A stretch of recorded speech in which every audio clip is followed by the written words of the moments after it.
Welcome to the Big Fat Real Estate Checks podcast with Marco Kozlowski, where we help investors like you get the knowledge and skills you need to replace your JOB with passive cash flow for life. Hey everyone, welcome to another super exciting, hopefully exciting episode of Big Fat Real Estate Checks, where I am joined today with Gabriel Araish and checklist for my checklists, Frank Galuccio. Yes, I've changed your name again, Frank. I've been having a little fun today. Yeah, I see that. I see that. Frank on the last podcast, if you did not hear it, got evicted from his internet for a few seconds and having internet issues. And we've been poking fun at that quite for the last hour, having a ton of fun with it. And today we're going to continue this discussion about tenants. The last episode, if you missed it, go back to it, listen to how to find good tenants. We had a good discussion around that. And of course, now we're going to be discussing on how to, or what to charge tenants. We can continue that discussion as well, and how to have property managers really apply the information that we're going to be giving them with checklists if necessary, which Frank is a master at, really is good at putting checks and balances together, as is Gabe, of course. That's why I hang around these guys, because they're smarter than me in a lot of the areas that I'm weak in. And of course, you, the listener, I hope you are really enjoying this journey with us of three crazy kids, or just really three kids with hair in awkward places, having these discussions on how we can improve not only our own businesses, but yours as well, and how to develop processes to never have to work again, leveraging other people's money to build a fortress of assets that spin off cash flow for generations to come. So you don't have to work hard for money, that other people's money can actually work hard for you. And this is what we discuss and continue to discuss and have a lot of fun discussing. And we're going to continue the journey today. So again, if you don't like this yet, love it, please do. I don't know if that even made any sense, but if you have not really subscribed, or at least tell us what we need to do. If you don't like it, you better like it now. That's like my dad. And so you got to love it, or you're basically out of the house. And you just, of course, click it, subscribe, share this if you can, if you enjoy having fun, making money, and creating generational wealth. Please share this with as many humans as possible. All right, so intros are done. We're talking about tenants. I think we're talking about not how to find good tenants, because that was the last podcast, but what to charge tenants and the mechanisms around that, and property management and all that fun jazz. So who would like to start? How about Frank before he gets cut off the internet? I can start. Yes, that's fine. You know what? What to charge is going to be very subjective on what your competitors do. So I like hacking my competitors, whether it's in business or tenants, and I even have T-shirts. The hacker, because you're Italian, so you like to hack things. I like to hack things. Yes, we'll keep that for another. For many definitions. The hacker. So. Click the button now. Subscribe for After Dark with Frank. You need what gauge of plastic do you need? How much lime do you need? Yes. What kind of shovel? This is Frank After Dark. Yeah. My goodness. And the voice changes. I have voice change scrambler. Yeah. All right. But you know what? It's you know what? I look at my competitors. So if you're buying a property in a certain area, look at your competitors, see what they offer, and see, can you offer the same or even better? See what they're doing or not doing that you can do better, and see what they're charging their tenants. And there's great tools online. So again, depending on what property you have, if you're doing hospitality, you can easily check what people's rates are, because you could just go on the online travel agencies like bookings.com or Expedia, whatever. If you're doing residential, just look at local classified ads. Even if you go to Zillow, Rentometer, a lot of places, a Rentometer, apartments.com, you could just pick a zip and you'll see, okay, 1-bedroom apartment, this is what it's going for, this is how much square footage. Great. Then at least you can gauge yourself. And you could, and there's Rentometer is a perfect tool. It gives you the average, the median, and the low and the highs in that area. And if you get a paid subscription to it, they'll even show you.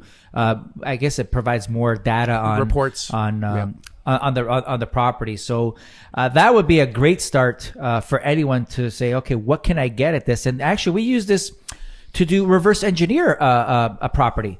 So we want to know what we don't buy in pro forma. If you've heard of us, from our previous book, we don't buy in pro forma, but we do like to reverse engineer to see what does the end game look like for us. What are we going to cash out when we do refi? So looking at the market rents or the future market rents, even with market appreciation, what is that going to look like? Is you'll be a lot more educated going in, and to make sense of the deal. Frank said it all. I think we're done now. That's it. All right. Thanks everyone. Bye.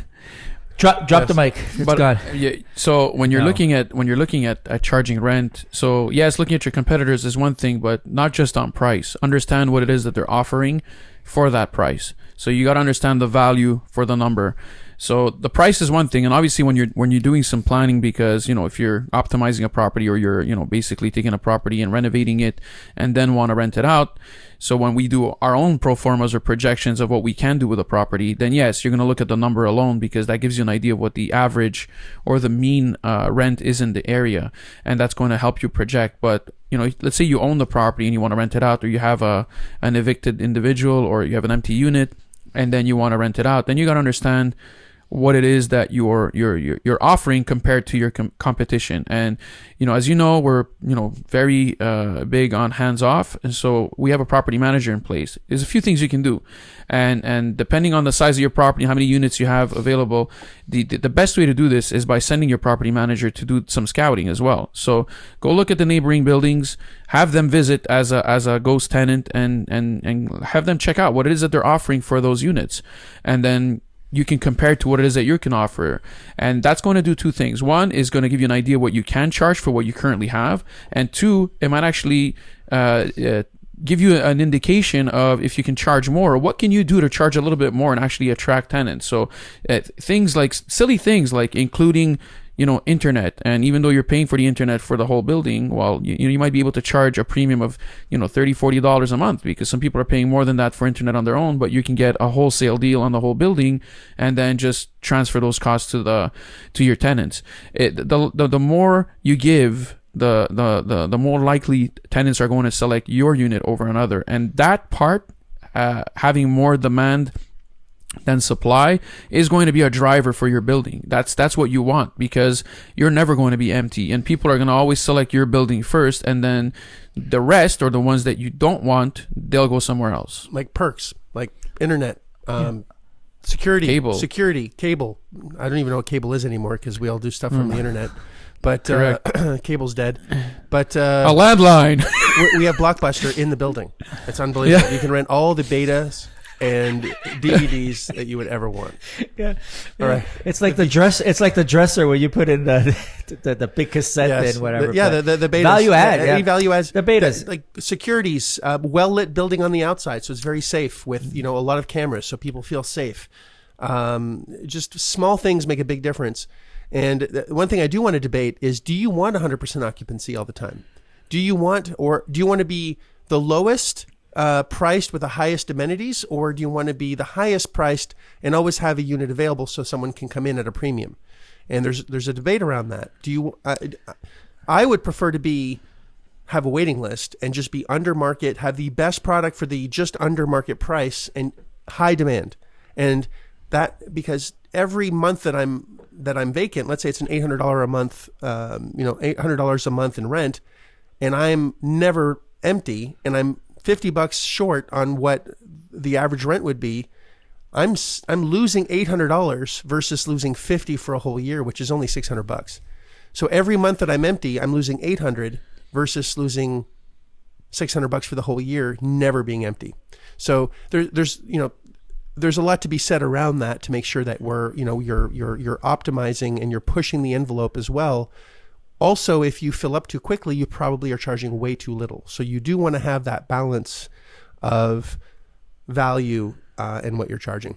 Frank, I don't know if you're frozen or if you're actually... No, I'm not frozen. All right. Actually, I just wanted to add to that, because that's an interesting decision. Like, what do you want to be? You want to be the most expensive and still have some units available, or do you want to be just slightly under market and be full? I guess that would depend on where you are in your cycle. I know for when I got my the hotel, for instance, I wanted to be under market, not because I felt that my that property was subordinate to my competitors.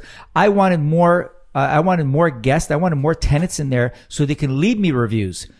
So I can rank higher on Google, or on bookings.com or Expedia. So I actually went below the market, but I felt that we were more superior than our competitors, but I went below so I can fill it 100%, number one, so I can get the good reviews. And number two, like if you've been following us, after you optimize a property, you want to stabilize it. So I was trying to stabilize the P&Ls, the profits and loss for that year. So when a financial institution does look at it, 12 months or 18 months down the road, they're like, okay, well, shit, this is pretty stable. And then once you refi, then I like that strategy, Marco, where I'm going to charge a premium. And I think we're getting there. I want to charge a premium, and I'm okay with having 2 or 3 empty units, because the higher premium that I have the tenants in there, I'm making just as much, if not more. So yeah, there's a balance. So it's and it's choices that you make. And again, I would prefer to have a premium product for just under what anyone else is charging, or just over. So instead of being $100 more because you get all these other amenities, it's only $38 more, and I get all this stuff. Shit, I can find $38 and I want to live here. So it compensates.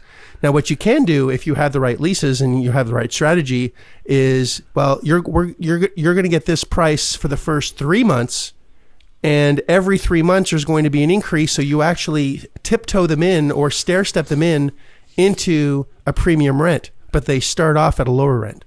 And your lease doesn't have to say there's no rent increases for a whole year. Your lease you can do whatever the heck you want, which is completely different from Quebec. I just had a group of Canadians that I was speaking for, and they're like, well, how are you going to increase the rent legally? And I'm like, I don't even understand the question, because they're so used to dealing with there's a body in Quebec that says how much you can actually charge, and they even forbid you to raise the rent a certain amount. It's forbidden, which is, I forgot how, terrible that is, but that's just how it is in certain areas in Canada. And that's just not how it is in the US. So you can literally have $100 a month increase if you wanted to in your leases, as long as people agree to it. So you can really play a lot of games where you can stair step things. I call it tiptoe to the tenant, because tiptoeing is a lot better than a stair step. It just is more cute. We're going to give you a really good deal this month for the next 3 months, and then it's going to go up and it's going to go up. So you're getting a good deal today, but don't expect this. This is a special we're running, and you get them on the lower price, but at the end it evens out to, about market rent or a little bit above at the end, but you're getting them on all the amenities and a cheaper price point to get in. So it's very sexy. The suppliers do that. The internet suppliers do that over here. They get you in on the first year as an introductory rate, as they call it, the introductory rate, and then they stick it to you for the last 2 years. So you have to do a 3-year commitment. The first year is awesome, and then the last 2 years you're paying back what you saved on the first year. And then you have to know also where you're located, right? And that's going to be a big indicator of what you're going to include in your property, and what's worth including, what's not worth including, what people are able to pay also in that neighborhood or in that area. You have to understand the demographics of who's going to be your tenant. And if you're in the middle of nowhere where there's no jobs, it's going to be a lot harder. It doesn't matter how high of a quality you have as a product. If people can't afford to pay what you need, what you're asking for, it's just never going to work out for you. So you have to understand your location. Just like if you're in a grade A location where, everybody's fighting for a unit, I've seen over here where we've basically left always one unit vacant at the end. And then if there's 6-7 people, well, we have an auction basically. So we have everybody come in, and then they fill out a form with a lease, and they write the number that they want on it. And then we can decide, from there. Obviously the background checks, all that's been done beforehand. And then it's just an auction as who's going to pay the highest amount to take that unit. And that kind of defines rent, right? Because market value is always determined by what someone is willing to pay for something. So, and that can help you increase the rents on the others in the future, or just maintain them with slower increases. But again, that works in certain markets. It won't work in others, depending on the location, depending on your product and where it's located. Well, let's talk about that for a second. Go on another tangent where the multifamily that we own in Mississippi is all mostly Section 8 tenants, and it's going to be very difficult to find a working human there because there's no industry, literally in the middle of nowhere. And I think we have the only multifamily that's there in the town. And the when I went there to turn on the water, I had to go. Ownership, it was really backwater, cornfields. It was hard to find. I had to find City Hall, and it wasn't on Google or any of my maps. And I had to ask someone, where's City Hall? And the answer was, it's behind the store. And the store was actually a gas station. So it's like, that was the direction that I got from locals. It's behind the store. And I got it 3 times, and I don't know where the store is on a map. Like, there's no fucking store. It's Damn next, foreigner. it's next foreigner. It's next to the tree. It doesn't make any sense. There's one stop sign, but just to that point it was an interesting experience, but nobody lives there and we're pretty much full. If I'm not mistaken, we have 1 or 2 vacancies at the. I don't. Correct. It doesn't. This is almost 100 units, and it's almost full all the time, right? And it's because of Section 8 that comes in and they fill it for us, and we built our model on a Section 8 being taking care of us. So there's those government programs as well where you can fill in your tenants even if it's in the middle of nowhere. We're looking at a property right now in Texas that has about 30 units, middle of nowhere, literally like tumbleweeds in this apartment building. And it's mismanaged, but they're not taking advantage of any of the government programs or subsidies. So before we take a look at these, and we're driving the price down because it's in the middle of nowhere, but if you get it subsidized by Section 8 or any of the HUD programs or even VA, you can make a killing, because they're paying 30% more than what they're getting right now. They just never thought of going into a government housing program. So you can really increase rents. They just depress the rents to attract as many people as possible instead of figuring out who is going to be paying the highest rent possible, the government, and they have to deploy their cash or they lose their budgeting for the year after. I think we've had a podcast on this. I'm pretty sure we have. So go back and listen to that, whatever number that was. But those are also great opportunities to capitalize on to get your tenants. Yeah. Yes, that's it. Is anything else?